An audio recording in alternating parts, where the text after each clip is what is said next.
ओम शांति 29/6/2025 प्रातः मुरली। ओम शांति अव्यक्त बाप दादा। ओम शांति मीठे बाप दादा। रिवाइज मुरली है 31/12/2005 मधुबन नए साल पर। मुरली टाइटल है नए वर्ष में अपने पुराने संस्कारों को योग अग्नि में भस्म कर ब्रह्मा बाप समान त्याग तपस्या और सेवा में नंबर 1 बनो। क्या करना है नए वर्ष पर? जो मुरली नए वर्ष पर चली थी 31/12/2005, इस पे बाबा ने कहा अपने पुराने संस्कारों को क्या करना है। नए वर्ष पे पुराने संस्कारों को योग अग्नि में भस्म कर ब्रह्मा बाप समान त्याग तपस्या और सेवा में नंबर 1 बनो। तो ज़्यादा से ज़्यादा योग करना और उसमें भस्म करना है, क्योंकि योग में ही पुराने संस्कार भस्म होंगे। आज बाप दादा चारों ओर के, चाहे सम्मुख हैं चाहे दूर बैठे हैं, दिल के समीप हैं, सर्व को 3 मुबारक दे रहे हैं। एक नवजीवन की मुबारक, दूसरी नवयुग की मुबारक, तीसरी है आज के दिन वर्ष की मुबारक। 3 मुबारक दे रहे हैं नए जीवन की, क्योंकि पुराने संस्कार भस्म कर रहे हैं, नए बना रहे हैं। तो नए जीवन की, नवयुग की, नया युग शुरू होने जा रहा है 5000 साल का, फिर से एक एक एक। और तीसरा है आज के दिन की, अर्थात नए वर्ष की, नया वर्ष आने वाला है। आप सभी भी नए वर्ष की मुबारक देने और मुबारक लेने आए हो। वास्तव में सच्ची दिल की खुशी की मुबारकें आप ब्राह्मण आत्माएं लेते भी हो, देते भी हो। आज के दिन का महत्व है, विदाई भी है और बधाई भी है। विदाई और विदाई का संगम युग है। आज के दिन को कहेंगे संगम का दिन। आज के दिन को कहेंगे संगम का दिन है। संगम की महिमा बहुत बड़ी है। आप सभी जानते हो कि संगम युग की महिमा के कारण आजकल पुराने और नए वर्ष के संगम को कितना धूमधाम से मनाते हैं। इस संगम युग की महिमा के कारण आजकल पुराने और नए वर्ष के संगम को कितना धूमधाम से मनाते हैं। ये इसी के कारण है। नए कलयुग और सतयुग के आने से पहले संगम युग, इस संगम युग की महिमा के कारण ही है कि इस पुराने नए वर्ष के संगम की महिमा है। जहाँ 2 नदियाँ मिलती है, संगम होता है, उनकी भी महिमा है। दुनिया में भी नदियों के संगम होता है, वो भी महिमा। जहाँ नदी सागर का संगम होता है, उसकी भी महिमा है। लेकिन सबसे बड़ी महिमा इस संगम युग की है, पुरुषोत्तम युग की है। यहाँ आप ब्राह्मण भाग्यवान आत्माएं बैठे हो। यह नशा है ना।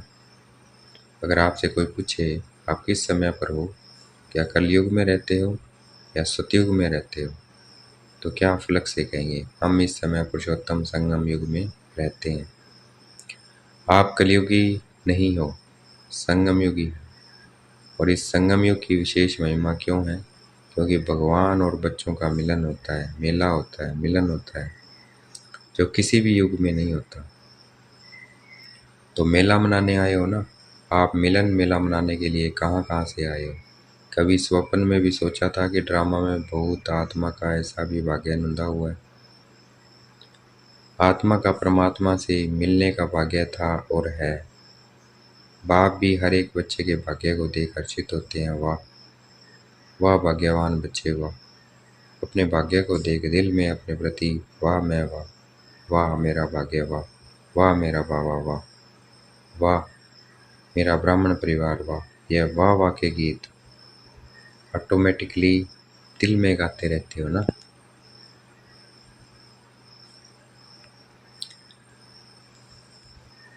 बाप भी कहे हर बच्चे के भाग्य को देख हर्षित होते हैं। वाह भाग्यवान बच्चे, वाह। तो अपने भाग्य को देख दिल में अपने प्रति वाह मैं वाह, मेरा भाग्य वाह, वाह मेरा बाबा, वाह मेरा ब्राह्मण परिवार, वाह। यह वाह वाह के गीत ऑटोमेटिकली दिल में गाते रहते हो ना, निकलता है ना। तो आज इस संगम के समय अपने अंदर सोच लिया है कि किस किस बातों को विदाई देनी है। सभी ने सोचा है सदा काल के लिए विदाई देनी है, क्योंकि सदा काल के लिए विदाई देने से सदा काल की बधाइयाँ मना सकेंगे। ऐसे बधाइयाँ दो जो आपके चेहरे को देख जो भी आत्मा सामने आए वह भी बधाइयाँ प्राप्त कर खुशी हो जाए। जो दिल से बधाई देते हैं व लेते हैं वह सदा ही कैसे दिखाई देते हैं, संगम युगी फरिश्ता। जो दिल से बधाई देते हैं व लेते हैं वह सदा ही कैसे दिखाई देते हैं, संगम युगी फरिश्ता। सभी का यही पुरुषार्थ है ना, ब्राह्मण सो फरिश्ता और फरिश्ता सो देवता। क्योंकि बाप को सब प्रकार के संकल्प का जो भी कुछ प्रवृत्ति का कर्म का बोझ है वह दे दिया। सब बोझ किसको दे दिया? बाबा को। तो क्या बन गए? हल्के हल्का कौन होता है? फरिश्ता। बोझ दिया है या थोड़ा सा रह गया है, पूछ रहे हैं बाबा। क्योंकि थोड़ा भी बोझ फरिश्ता बनने नहीं देगा, सारा बोझ किसको दे देना है? बाबा। और जब बाप बच्चों का बोझ लेने के लिए आए हैं तो बोझ देना मुश्किल है क्या? मुश्किल है या सहज है? जो समझते हैं बोझ दे दिया वह हाथ उठाओ। दे दिया है, देखना सोच के हाथ उठाना। बोझ दे दिया, अच्छा दे दिया है तो बहुत मुबारक हो। और जिन्होंने नहीं दिया है वह किस लिए रखा है? बोझ से प्रीत है क्या? बोझ अच्छा लगता है? देखो बाप दादा हर बच्चे को क्या कहते हैं, ओ मेरे बेफिक्र बादशाह बच्चे। तो बोझ का फिक्र होता है ना। तो बोझ लेने के लिए बाप आए हैं, क्योंकि 63 जन्म से बाप देख रहे हैं बोझ उठाते उठाते सभी बच्चे बहुत भारी हो गए हैं। इसलिए जब बाप बच्चों को प्यार से कह रहे हैं बोझ दे दो, फिर भी क्यों रख लिया है? क्या बोझ अच्छा लगता है? सबसे सूक्ष्म बोझ है पुराने संस्कार। बाप दादा ने हर बच्चे के इस वर्ष का, क्योंकि वर्ष पूरा हो रहा है ना, तो इस वर्ष का चार्ट देखा। आप सबने भी अपना अपना वर्ष का चार्ट चेक किया होगा। तो बाप दादा ने देखा कि कई बच्चों को इस पुराने संसार की आकर्षण कम हुई है, पुराने संबंध की भी आकर्षण कम हुई है।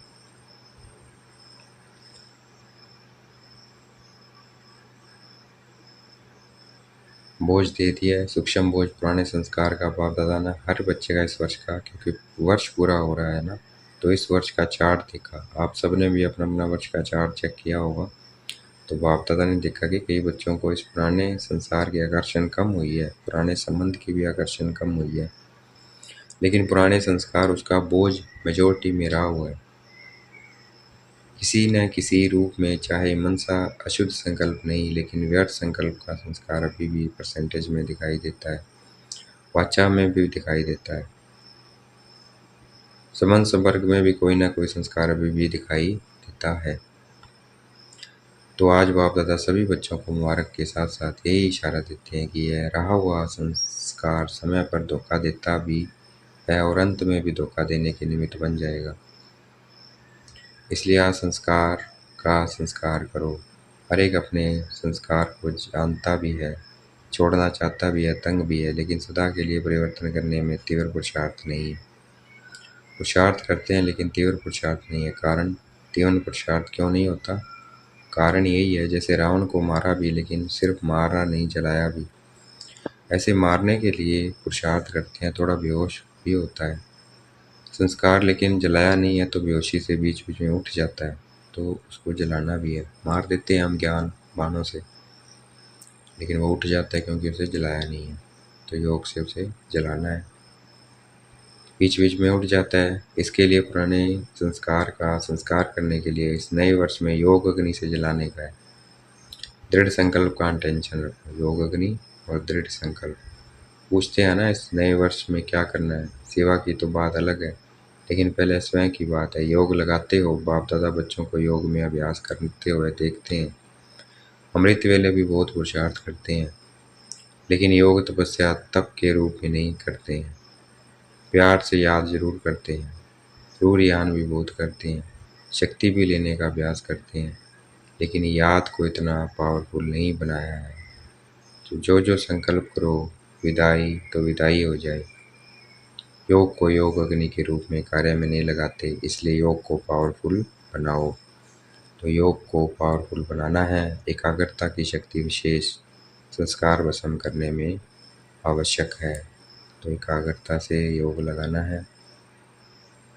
और संस्कारों को भस्म करना है। तो बाबा कह रहे हैं पुराने संस्कार वो आ जाते हैं, बाकी आकर्षण कम हुई है संबंधों में, चीज़ों में, वस्तुओं में, लेकिन पुराने संस्कार आ जाते हैं। क्यों?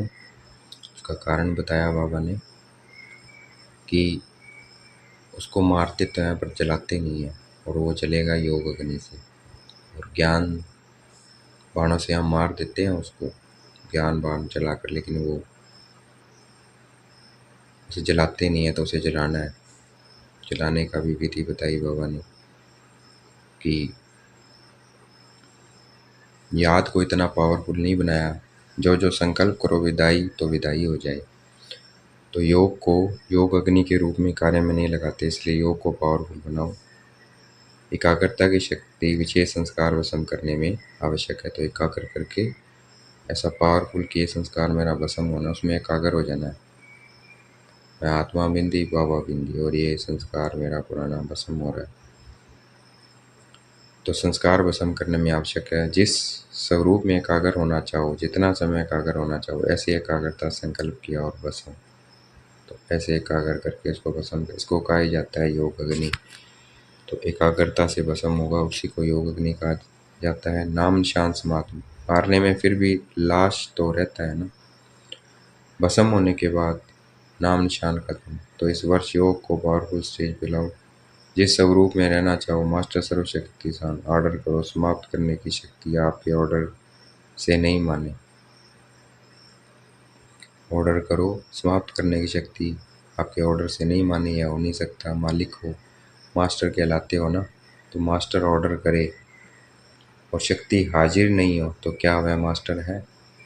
तो बाप दादा ने देखा कि पुराने संस्कार का कुछ न कुछ अंश अभी भी रहा हुआ है, और वह अंश बीच बीच में वंश भी पैदा कर देता है, जो कर्म तक भी काम हो जाता है। युद्ध करनी पड़ती है। तो बाप दादा को बच्चों का समय प्रमाण युद्ध का स्वरूप पाता नहीं है। बाप दादा हर बच्चे को मालिक के रूप में देखना चाहते हैं। ऑर्डर करो जी हजूर। जो सुना इस वर्ष सबके प्रति क्या करना है, शक्तिशाली बेफिक्र बादशाह, क्योंकि सभी का लक्ष्य है। किसी से भी पूछो तो क्या कहते हैं, हम विश्व का राज्य प्राप्त करेंगे, राज्य अधिकारी बनेंगे।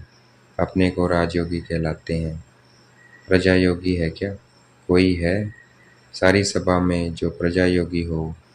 है जो प्रजा योगी हो, राजयोगी नहीं हो। टीचर्स कोई है आपके सेंटर पर? कोई प्रजा योगी है? कहलाते तो सब राजयोगी हैं, प्रजा योगी में हाथ कोई नहीं उठाता है। अच्छा नहीं लगता है ना। और बाप को भी फखुर है। बाप दादा फखुर से कहते हैं कि संगम पर भी हर बच्चा राजा बच्चा है। कोई बाप ऐसे फलक से नहीं कह सकता कि मेरा एक एक बच्चा राजा बच्चा है। बाबा कहते हैं मेरा हर एक बच्चा राजा बच्चा है, लेकिन बाप दादा कहते हैं कि हर एक बच्चा स्वराज्य अधिकारी राजा है। प्रजा योगी में तो हाथ नहीं उठाया ना, तो राजा हो ना।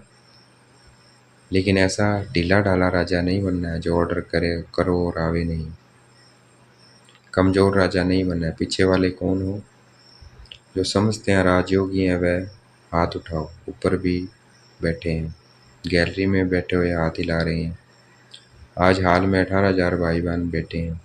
बाप दादा देख रहे हैं, हाथ उठाओ ऊपर वाले। तो अभी यह लास्ट टर्न में शुरू हो जाएगा। तो 3 मास बाप दादा देते हैं, ठीक है देवें। होमवर्क देंगे, क्योंकि यह बीच बीच का होमवर्क भी लास्ट पेपर में जमा होगा। तो 3 मास में हर एक अपना चार्ट चेक करना कि मैं मास्टर सर्वशक्तिवान होकर किसी भी कर्मेंद्रिय को, किसी भी शक्ति को जब ऑर्डर करे, जो ऑर्डर करे मैं प्रैक्टिकल में ऑर्डर माना या नहीं माना। कर सकते हो? पहली लाइन वाले कर सकते हो? हाथ उठाओ। अच्छा, 3 मास कोई भी पुराना संस्कार वार नहीं करे। क्या कहा बाबा ने? 3 मास लास्ट टर्म में शुरू हो जाएगा। तो 3 मास बाप दादा देते हैं, ठीक है देवें। होमवर्क देंगे, क्योंकि वह यह बीच बीच का होमवर्क भी लास्ट पेपर में जमा होगा। तो 3 मास में हर एक अपना चार्ट चेक करना है कि मास्टर सर्वशक्तिवान होकर किसी भी कर्म इंद्रिय को, किसी भी शक्ति को जब ऑर्डर करें, जो ऑर्डर करें, वह प्रैक्टिकल में ऑर्डर माने या नहीं माना, कर सकते हो? तो ये करना है। पहली लाइन वाले कर सकते हो, हाथ उठाओ। अच्छा, 3 मास कोई भी पुराना संस्कार वार नहीं करे, कोई भी पुराना संस्कार 3 महीने चेक करना है कौन सा सबसे ज़्यादा कर रहा है, तो वो वार ना करे। अलबेले नहीं बनना है, रॉयल अलबेलापन नहीं लाना, हो जाएगा। बाप दादा से बहुत मीठी मीठी बातें करते हैं, कहते हैं बाबा आप फिर नहीं करो, आप फिक्र नहीं करो, हो हो जाऊंगा। बाप दादा क्या करेगा, सुनकर मुस्कुरा देता है। तो 3 मास कोई भी पुराना संस्कार वार ना करे, ये हमें बाबा को करना है, अभी प्रतिज्ञा करनी है।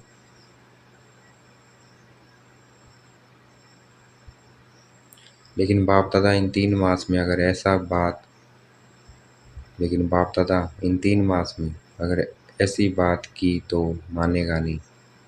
मंजूर है तो हाथ उठाओ, दिल से हाथ उठाना है, सभा के कारण हाथ नहीं उठाना, दिल से हाथ उठाना है। भाई कोई उठा रहा है उसको देख कर नहीं, दिल से करना ही है, चाहे कुछ भी सहन करना पड़े। बाबा कहते करना ही है, चाहे कुछ भी सहन करना पड़े, कुछ छोड़ना पड़े, कोई हर्जा नहीं है, करना ही है, पक्का पक्का पक्का। टीचर्स करना है। अच्छा, ये ताज वाले बच्चे क्या करेंगे? छोटे बच्चे ताज पहन कर सामने बैठे हैं। ताज तो अच्छा पहन लिया है, करना पड़ेगा। अच्छा, देखना बच्चे हाथ उठा रहे हैं, अगर नहीं करेंगे तो क्या करेंगे वह भी बता दो, फिर बाप दादा की सीजन में एक बार आने नहीं देंगे। क्योंकि बाप दादा देख रहे हैं कि समय आपका इंतज़ार कर रहा है। आप समय का इंतज़ार करने वाले नहीं हो, आप इंतज़ाम करने वाले हो। समय आपका इंतज़ार कर रहा है। प्रकृति भी, सतो प्रधान प्रकृति आपका आह्वान कर रही है। तो 3 मास में अपनी शक्तिशाली स्टेज में रहे हुए संस्कार को परिवर्तन करना है। तो एक बार परिवर्तन की विधि आ गई तो बहुत काम होगी। तो 3 मास में अपनी शक्तिशाली स्टेज में रहे हुए संस्कार को परिवर्तन करना है। शक्ति स्टाइल से अगर 3 मास अटेंशन रखा ना, तो उसका आगे भी अभ्यास हो जाएगा। एक बारी परिवर्तन की विधि आ गई ना, तो बहुत काम में आएगा। समय का आप इंतज़ार नहीं करो, कब विनाश होगा, कब विनाश होगा। सब रूह रिहान में पूछते हैं, बाहर से नहीं बोलते लेकिन अंदर बात करते हैं, पता नहीं कब विनाश होगा। 2 साल में होगा, 10 साल में होगा, कितना साल में होगा। आप क्यों समय का इंतज़ार करो, समय आपका इंतज़ार कर रहा है। बाप से पूछते हैं तारीख बता दो, थोड़ा सा वर्ष बता दो, 10 वर्ष लगेंगे, 20 वर्ष लगेंगे, कितने वर्ष लगेंगे।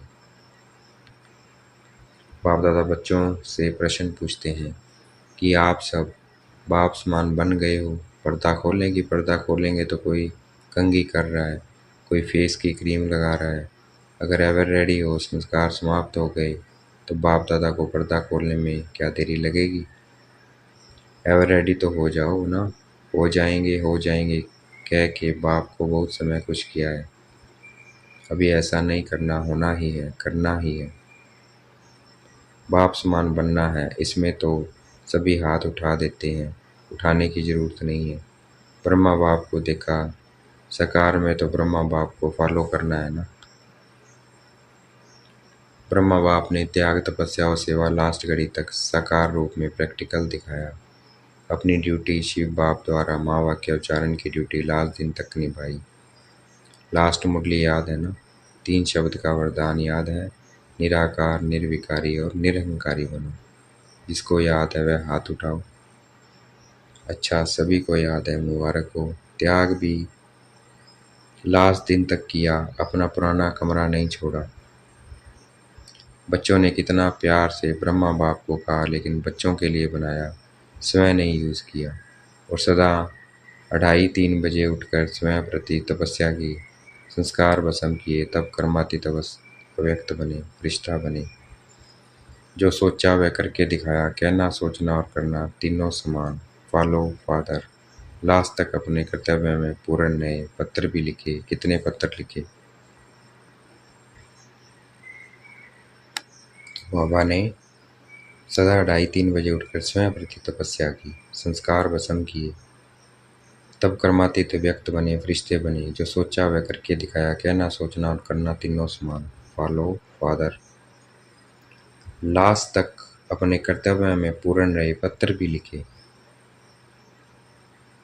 कितने पत्र लिखे? सेवा भी नहीं छोड़ी। Follow father. अखंड मादानी, मादानी नहीं अखंड मादानी का प्रैक्टिकल रूप दिखाया अंत तक। लास्ट तक बिना आधार के तपस्वी रूप में बैठे। अभी बच्चे तो आधार लेते हैं ना बैठने का, लेकिन ब्रह्मा बाप ने आदि से अंत तक तपस्या रूप रखा। आंखों में चश्मा नहीं डाला। यह सूक्ष्म शक्ति है, निराधार। शरीर पुराना है, दिन प्रतिदिन प्रकृति हवा पानी दूषित हो रहा है, इसलिए बाप दादा आपको कहते नहीं है क्यों आधार लेते हो, क्यों चश्मा पहनते हो। पहनो भले पहनो, लेकिन शक्तिशाली स्थिति जरूर बनाओ। सारे विश्व का कार्य समाप्त किया है। बाप दादा आपसे प्रश्न पूछता है, आप सभी संतुष्ट हो कि विश्व कल्याण का कार्य पूरा हो गया है? जो समझते हैं कि विश्व कल्याण का कार्य समाप्त हो गया, वह हाथ उठाओ। एक भी नहीं है। तो कैसे कहते हो विनाश होगा? काम तो पूरा किया नहीं है, तो कैसे विनाश होगा? अच्छा, चारों ओर के बाप दादा याद प्यार दे रहे हैं। चारों ओर के सदा उमंग उत्साह में आगे बढ़ने वाले, सदा हिम्मत से बाप दादा की पदम गुना मदद के पात्र बच्चों को सदा विजयी रतन है। हर संकल्प में विजयी बने थे, अब भी हैं और हर कल्प में विजय है ही है। ऐसे विजयी बच्चों को सदा एक बाप, दूसरा न कोई। न संसार की आकर्षण न संस्कार की आकर्षण, दोनों आकर्षण से मुक्त रहने वाले सदा बाप समान बच्चों को बाप दादा का याद प्यार हो। नमस्ते। हमें भी याद प्यार देना है। हम रूहानी बच्चों की रूहानी बाप दादा को दिल व जान शिकवा प्रेम से बेहद का याद प्यार हो। नमस्ते। आज का वरदान देखेंगे। बाप दादा ने मस्तक पे हाथ रखा वरदान दे रहे हैं। सदा काल के अटेंशन द्वारा विजय माला में पिरोने वाले बहुत समय के विजयी भव। सदा काल के अटेंशन द्वारा विजय माला में पिरोने वाले बहुत समय के विजय भव। तो सदा अटेंशन चाहिए। कोई भी काम मुश्किल नहीं है, बस अटेंशन और दृढ़ संकल्प हो। बाबा की याद। बहुत समय के विजयी विजयी माला के मन के बनते हैं। विजयी बनने के लिए सदा बाप को सामने रखो। जो बाप ने किया वही हमें करना है। हर कदम पर जो बाप का संकल्प वही बच्चों का संकल्प, जो बाप के बोल वही बच्चों के बोल, तब विजयी बनेंगे। यह अटेंशन सदा काल का चाहिए, तब सदा काल का राज्य भाग्य प्राप्त होगा। क्योंकि जैसा पुरुषार्थ वैसी प्रारब्ध है। सदा का पुरुषार्थ है तो सदा का राज्य भाग्य है। आज का स्लोगन है, सेवा में सदा जी हाजिर करना यही प्यार का सच्चा सबूत है। सेवा में सदा जी हाजिर करना यही प्यार का सच्चा सबूत है। अव्यक्त इशारे आत्मिक स्थिति में रहने का अभ्यास करो, अंतर्मुखी बनो। जैसे कोई भी व्यक्ति दर्पण के सामने खड़ा होते ही स्वयं का साक्षात्कार कर लेता है, वैसे आपकी आत्मिक स्थिति शक्ति रूपी दर्पण के आगे कोई भी आत्मा आवे तो वह एक सेकंड में सब स्वरूप का दर्शन व साक्षात कर ले। आपके हर कर्म में हर चलन में रूहानियत की अट्रैक्शन हो। जो स्वच्छ आत्मिक बल वाली आत्माएं हैं वह सबको अपनी ओर आकर्षित जरूर करती है। जो स्वच्छ आत्मिक बल वाली आत्माएं वह सबको अपनी तरफ आकर्षित जरूर करती है। अच्छा, ओम शांति। शुक्रिया बेटे बाबा, शुक्रिया।